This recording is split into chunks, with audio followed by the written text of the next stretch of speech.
Hey, what's up, everybody? BDF44 coming at you in the video. All right, so the Lakers lose the game in Toronto, 126 to 113, and I was very pleased with the effort the Lakers put out there tonight. Obviously, we were at a disadvantage, missing so many guys: LeBron James, Anthony Davis, um, who else? Winion Gabriel, and of course Patrick Beverly were all absent for this one. So we had a chance to run our guys don't get a lot of playing time, and you know the best way to describe what we saw was in the first quarter we came out a little, you know, at a disadvantage, trying to adjust to that initial disadvantage, trying to adjust to the initial, idea of what the adjustment would be.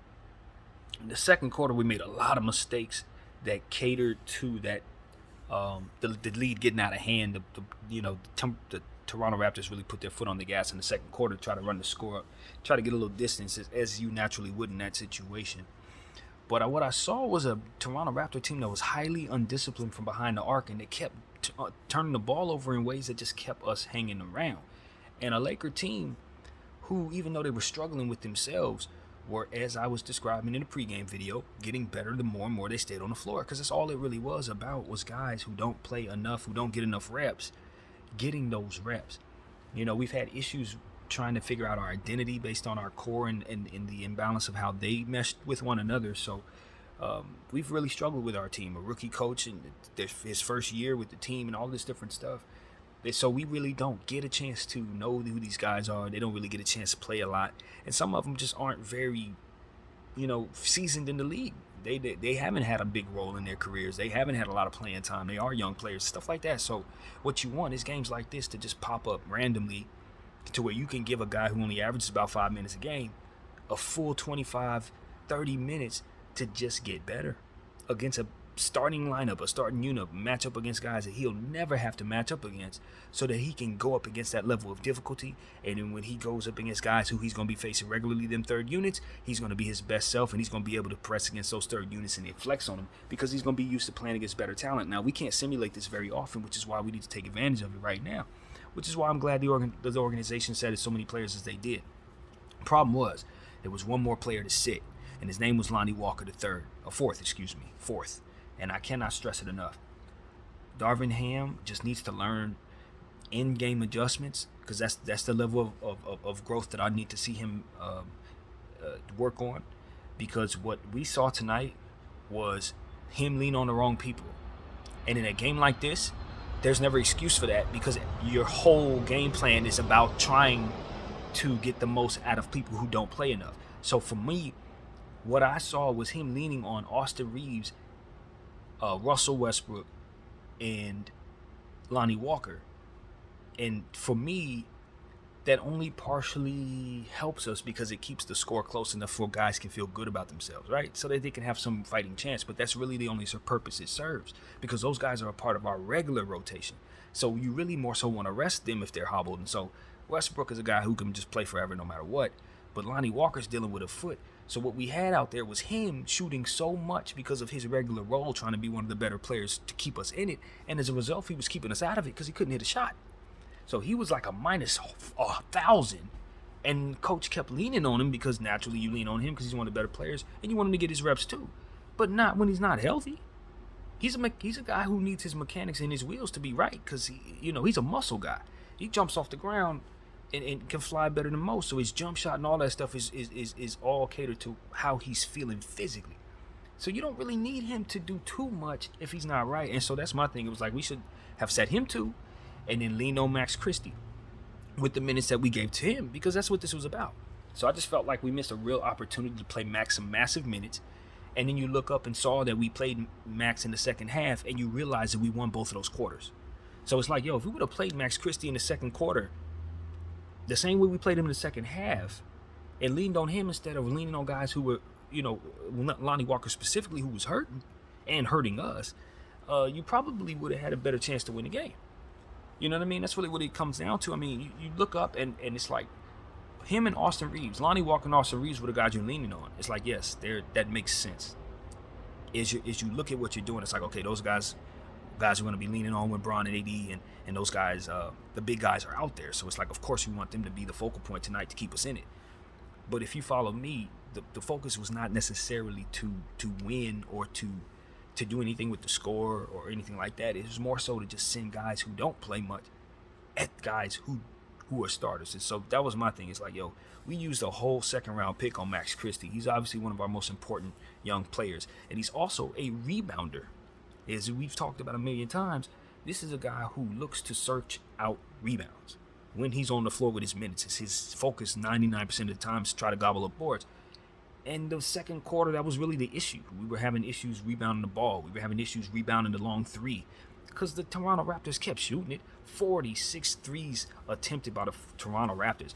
They only hit like 13 of them. That means the ball was caroming off the rim in different ways that our guys weren't able to rebound. Max Christie specializes in those rebounds. He tends to rebound the long three-point rebound better than most. So it's like if you're paying attention to this stuff, then you understood why it made sense on the floor in the in-game adjustment to play Max Christie as well. So it's like not only did it make sense from what we were trying to do, but it made sense as you were looking at it in an in-game adjustment. So I just felt like, once again, the rookie coach part of things kind of got in the way. And I know it's going to get in the way when it matters most because that's just what it is. He's new, just like Max is new. So it's like certain stuff you expect seasoned coaches to do in regards to dealing with these young players and making sure the right ones played at the right times. He's still trying to learn that. He's still trying to figure that out. And it's a little frustrating for me as a fan who has his own idea about how things should be done in situations like this already from watching basketball for 30 years myself. So it's like, I kind of see what I want to see from the Lakers in regards to the situation, but it didn't quite hit it all the way on the head because we still found ourselves leaning on players that probably should have been rested. Westbrook should have been resting tonight. He had no business running around out there in Toronto with no big stars on the floor. This is an opportunity I felt like we could have maybe set him a little more and let Austin Reeves do a little more of the playmaking tonight. Of course he's at a disadvantage. Of course we weren't going to win that way. Of course, all that. But at the same time, it's like this is your opportunity to do that. And so it wasn't about being successful. It was about giving them that run. So it's like, missed opportunity. I ain't need to see Russell out there for 30 minutes. I didn't need that. I mean, he didn't play bad. I liked what he did. Everything was fine. But it was like, that's just a night he could have just set his old bones. You know what I'm saying? So I don't know. Missed the opportunity. But nevertheless, when you talk about what the team did, they were excellent. Second half, like I said, we won the third quarter and the fourth quarter. We won the fourth quarter by a substantial margin.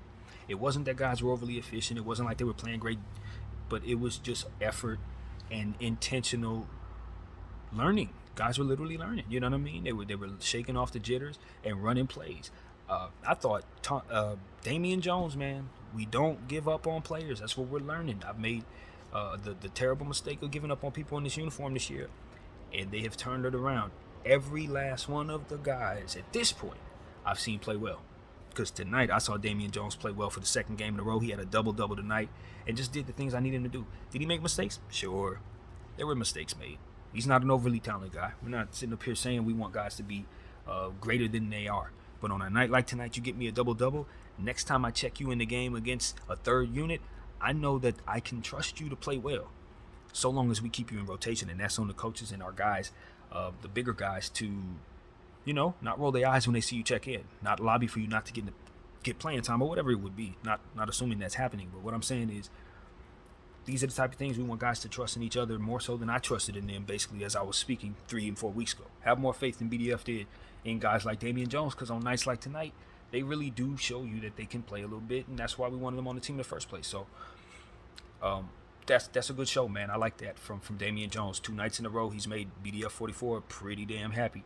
And that's all we want to see when we bash guys' names in. When we talk about how we don't like what we see, it's because we want to see better and we think we can. And so that's what's up. I'm happy with that. Kendrick Nunn played a better game tonight, especially in the second half, being confident, taking shots that I want to see him take, being aggressive. Sure, did we see some mistakes out there, some turnovers unforced? Yeah. Did we see some stuff that we didn't want to see? Of course. But who were they going against? Starters, real defensive players, the best turnover team basically in the league. And we scored, what did we end up with, 15 turnovers?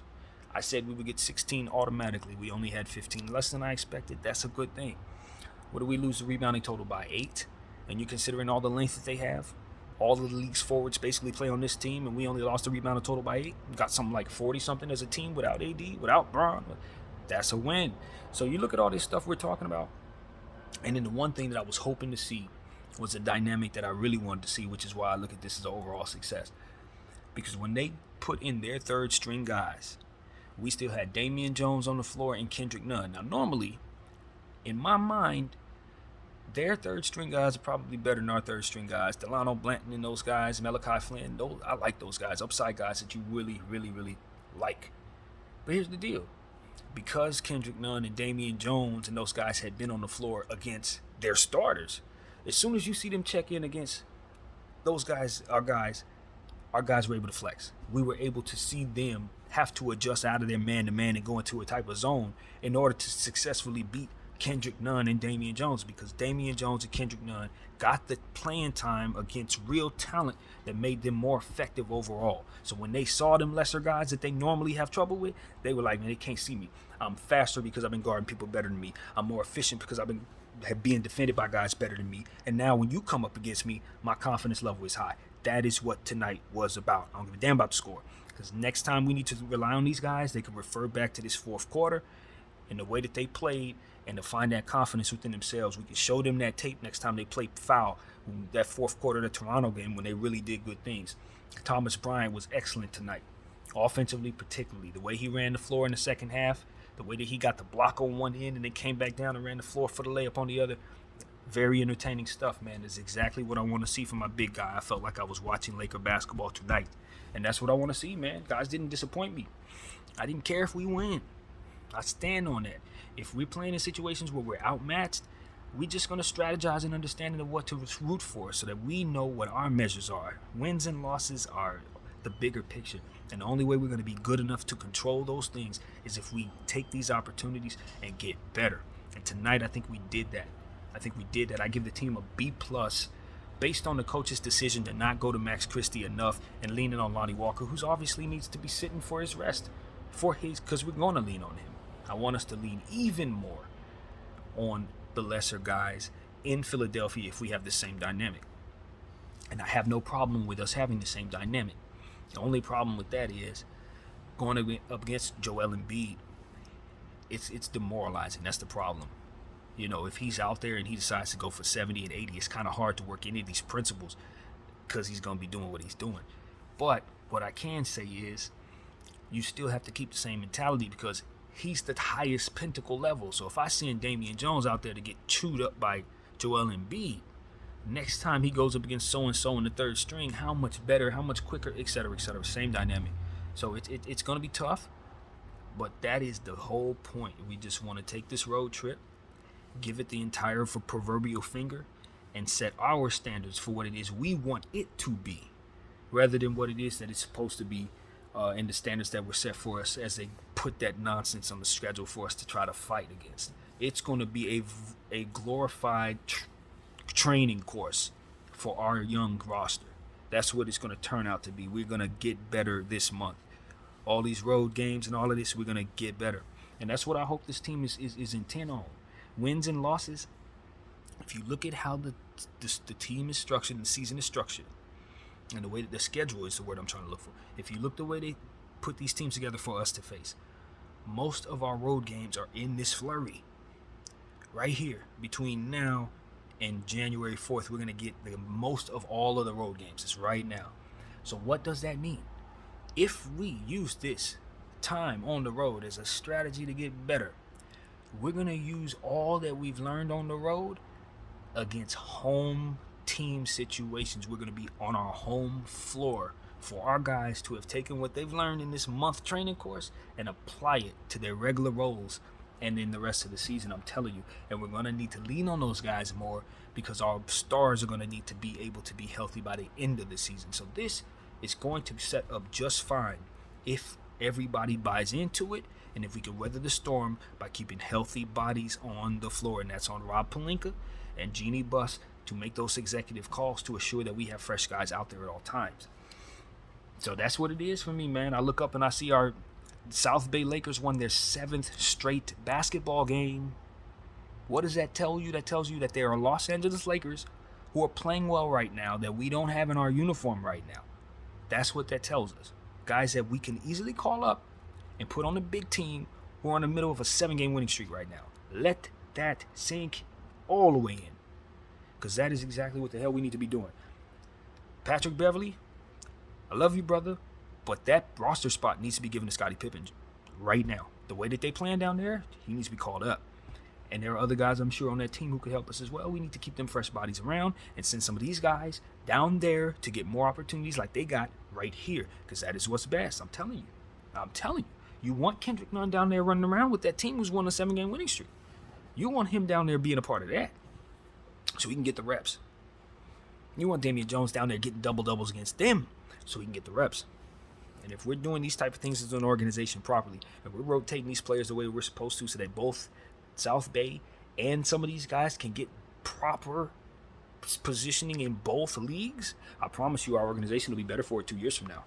Our organization will be better for it 2 years from now if we don't deprave the South Bay guys big league minutes and don't deprave some of these guys, lesser guys, G League minutes. I promise you this. So that should be the plan, man. We don't have our pick, so we got to move that way. We don't have no choice. If we want to make ourselves where we want to be, this is how you do it. You raise the value of everybody underneath your umbrella, and you trade the ones that you can afford to get rid of while managing your cap properly and bringing in stars that are focused and determined on winning championships and nothing else. That is how you make the most money. Everybody else trying to get it about it different. No. This is how you do it. You put basketball first, and the basketball will lead you to the business. Now, what I think of this game overall, as I said, it's a B+. If I'm giving the game ball to anybody, I don't know, man. I don't think this is one of those type of games. More than anything, I'm going to give a copy of the film to everybody and allow them to understand that second half was something that we can be encouraged by, because we took it to a good team. And they didn't play their greatest basketball when they allowed us to keep it close, and we did some good things for ourselves. That second quarter, we can also look at how we made some bad decisions. Max Christie and that bad pass, that should have went to Lonnie in that situation, obviously. A couple of on-first turnovers, things like that. We just want to do better, man. At the end of the day, what did I notice? The Lakers, once again, just like we did 2 games ago, shot significantly less shots than the other team. But it didn't really show up in the turnovers. It didn't really show up in the rebounds necessarily either. All that really tells me is that we're not playing fast enough. The other teams are able to get up more shots than us in general. So they could shoot 22% from the 3, but because they attempted 46 threes, they're still able to have more points in it. So we only attempted 84 field goals, right? 80-something field goals. They attempted 101-something field goals. They're getting more attempts up. They're playing faster. They get more looks at it. So we're not rebounding well enough to try to control the pace in a slow way. And this is something King AK-47 was mentioning today as he regards to LeBron James, ironically. As I was listening to a conversation I referred to in a previous video, I referred to it again. He was essentially saying that LeBron James, he was watching him in Cleveland, would always play the ball slow. He would always play the pace. And as the game grew, he would start seeing how that didn't work because of that dynamic I just said. Guys are getting more volume up, so ultimately, whether they're bricking or making them, you're not able to overcome that by slowing the pace down because they're still getting more attempts up. So the game has made it so that we have to play at a faster pace. And I think that dynamic from which he was talking about is exactly what we saw a little bit of tonight. When you couple that with the inability to rebound, and you just look at the Toronto Raptors being able to just launch, you're finding that that's a good recipe to defeat the Los Angeles Lakers, who try to balance their three-point shooting attempts, as we say, three-point shooting discipline. We want to keep it at a certain level, don't launch so much because we don't hit them as we do. Well, we kind of find ourselves still at a disadvantage because we cannot make enough shots. So that's going to be something that we need to work on. And just picking up the pace. Maybe we use Russell Westbrook a bit better, trying to get used to that pace that he uses, because he's the great antithesis to that. He always goes at a pace a notch or two faster than everybody else in the league anyway. So if you lean on him and master his pace, that may take care of that entirely if you just allow him to run the pace himself. But that slow and methodical thing, we're not efficient enough to make the shots necessary to keep the pace as slow as we want to. Nor are we good enough defensively, it seems. So these are things that I just understand. If we're going to play at this slow pace, we got to accept the fact we're going to lose. Simple and plain. We got to get more shots up, and we got to make a lot of them too. So it's going to be weird because that plays against what it is that ultimately makes us an efficient basketball team. So this is what we know. There are certain things that we have to give up because we're just not a perfect squad, man. And this is one of those things. We're not built to win a championship or nothing like that, because if we shoot so much, we will miss a lot, and it doesn't help us win. But if we don't shoot enough, we still lose. So it's lose-lose no matter what. This is why the trade needs to be made. If we're going to go after any type of success this season, in order to effectively lock in an ability to be competitive, we will have to shore this aspect of our team up. We got to be able to guard more dynamic guard players. As we saw Donovan kick our butts, we need to be able to guard more wing guys and be able to rebound and box out better when AD and Bron ain't on the floor, which means we got to let these guys either get better or we got to improve some of these guys so we can find guys who can do those things. We learned that tonight. Push came to shove, there were certain possessions where we just could not box out. Push came to shove, there were certain possessions where we just could not stop them from attempting three-point shots. They either made them or they missed them, but we could not contest. Those things had nothing to do with rhythm. Those things had nothing to do with timing. You can have guys out there a million minutes, and this is what's going to happen. So we identify the difference between what those things are and the things that we can control, and then the things that we cannot control are things we need to look at Rob Pelinka and say, please fix for us. So that's what it is, man. Hopefully this game gave them enough to help them understand what they need. Because if we're not building to make this team competitive without AD and Bron, we're not building properly, because we can't rely on them. They're not going to stay healthy. So if you can't properly build in a way that allows for you to effectively give them what they need to stay healthy, then the only thing that you can really effectively do without securing a failure is blow the thing up. And that's a hard pill to swallow for Laker fans who want to keep AD and Bron together. Lord knows we want to see AD at this level. But the truth, the undisputable truth is this. If you can't give him what he needs to stay healthy and be a champion, then you're not responsibly doing what you need to do to effectively hold on to the player. So what are you choosing between? Greed or the ability to reset your situation so that you can correct your situation, so that you can actually be able to provide a superstar like Anthony Davis the things that you're not able to provide him, which you're responsible for providing him right now. So are you going to be greedy and put this player through what you're going to put him through by not being able to surround him with what he needs? Or are you going to do what you're supposed to do in regards to not being able to and turn yourself into a team that can? So that's what it is, man, for the Los Angeles Lakers. It's tough, man. It's tough. I wouldn't want to be in their position having this on the table, but the reality is Anthony Davis is playing at such a phenomenal level, and we cannot effectively give him what he needs right now. We cannot. There's no lie told there. We can pretend to. We can trot out there and hope this works. But the reality is we can't secure it. We're not in a position to secure it. And that is actually our responsibility as a franchise.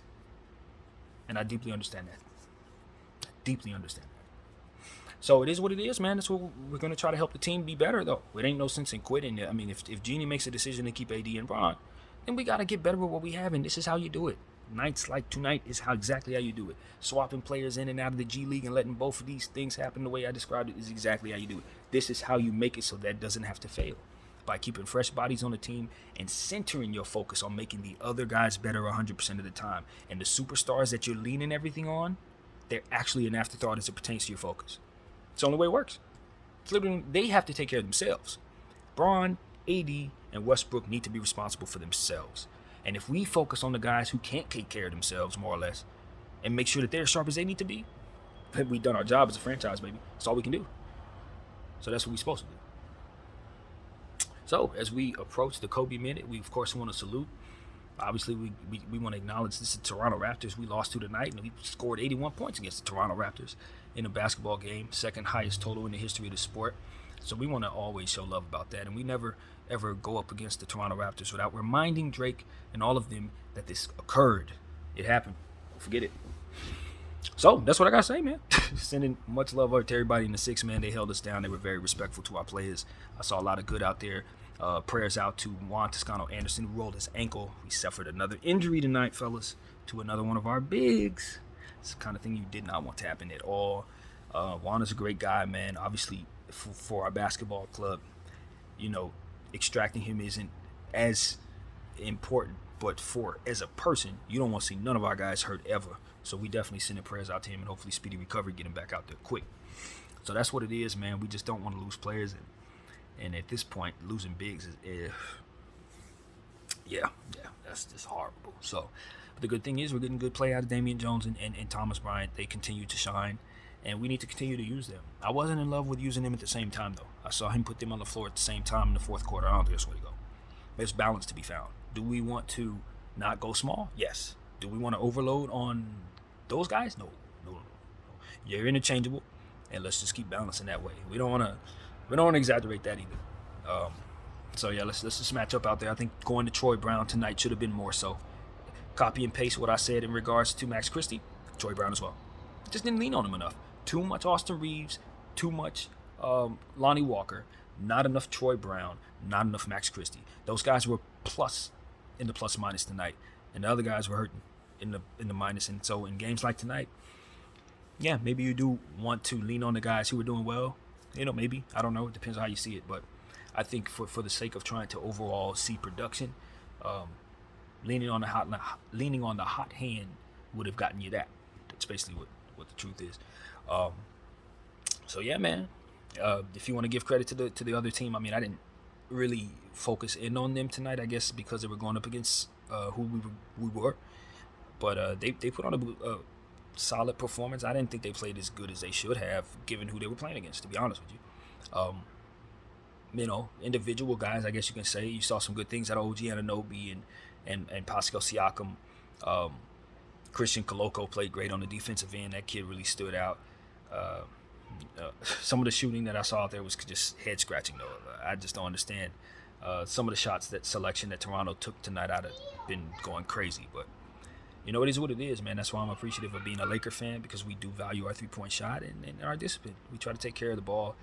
Knowing that we're a bad three-point shooting team and we volume too much. So I thought we shot good amount for who we want to be based on what we were dealing with tonight. I think it was like 34 threes, probably a little more, but it's okay. We don't have our paint presence. So I thought we were all right. The percentage was bad, but that's what it is. It's who we are.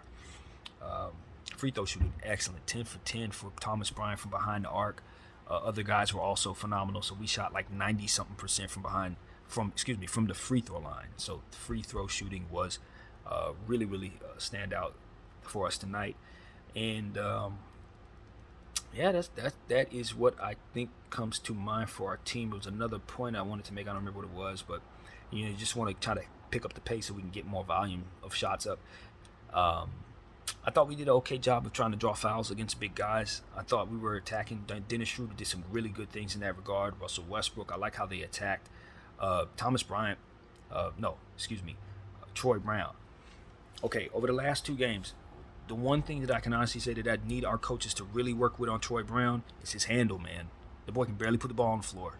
And that is a big problem when you consider how much we lean on him and how much we need him. So if he doesn't shore up his handle, we can't rely on him as much as we do. One of the reasons why Paul George and players like that are so good is because their handle's elite. And he wants to be like that in his own way. He wants to be able to move and maneuver as best he can. So if he's going to get to the level he wants to get at, his handle needs to evolve.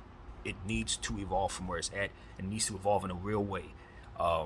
Same with Austin Reeves. Those two guys, Austin Reeves is way too much of a ball handler for him not to focus over the next 3 years on becoming the best ball handler he can be. And I say 3 years because it's going to take that long for him to get to the level he wants to get to, because it's going to be an elite level if he wants to be a ball handler at that level. So, yeah, if I'm him, that's going to be a level of emphasis. I must learn how to get better dribbling the ball. And, you know what I'm saying? So those are things I think we can really start the process of helping those guys get better at. More dribble drills for our entire squad. We want our guys to be able to put the ball on the floor and have better success in situations. And going up against tonight's talent was good, because it's a great team for that. Like I said, the best steals and points off a turnover team in the entire league, the Toronto Raptors. And they were fully healthy. Those were the people we saw tonight. And so I thought with 15 turnovers as a team, good job, Lakers. Very good job. So, that's what it is, man. On a normal night, hell no, we don't want 15 turnovers. But against the best, yes, that's fine. We don't have our best. Absolutely. It's just fine. So these are the type of things we look at, man. We're savvy here. We know what we want to aim for. We don't see San Antonio's victories 3 weeks ago as something real. You know what I'm saying? They didn't want to win at all. They came in here and jacked up 1,000,000 shots. That's not a real win. Tonight was more so of a win than that was, because it helped us get to certain measures that we want to reach as a team in regards to our personal goals. Did we get better? Did guys get playing time? Did we work our principles? Did we maintain what it is that our principles are? We need to do this, we need to do this, we need to do this. Did we focus on those things? Tonight, I think the most part was yes. From player to player to player, I thought guys did excellent. And so that's what I want to say, man. I thought the coach could have did a little better. That's who didn't shine to me tonight. I just like seeing coaches stop the bleeding, and I like seeing coaches lean on players that are working, and I like seeing players. I like seeing coaches cater to doing things that help the basketball team win while the game is being played. And I word it that way very specifically because I understand you can simulate a bunch of different things a bunch of different ways. But that's my preference. I prefer my coaches help the team win, strategizing on the floor at all times. That sounds so strange saying that, but my mind is so open as it pertains to different things you can try to do. So it is what it is, man. But yeah, at the end of the day, good play, Lakers. Good play. Loss, yes, but it's good play. You know, we don't win every game, but we definitely want to play well, and that's what I saw the Lakers do to their best ability based on who we had lined up on the floor. So that's what it is, man. I'm happy. What the heck? Why am I going to be upset if guys did the best they could, they played hard, and they overachieved to who it is they were supposed to play against? Toronto Raptors only beat us by 15 points, something like that. It wasn't crazy. We were down by as much as 20-something in this game and fought all the way back, won the second half, and that matters big time to me, man. So hopefully we can see some guys get some more minutes. Hopefully our guys can get healthy. Watch Toscano Anderson again get healthy soon, bro. And that's where my head's at, man. That's what I got. Go Lakers, BDF 44. Thank y'all for watching. Out.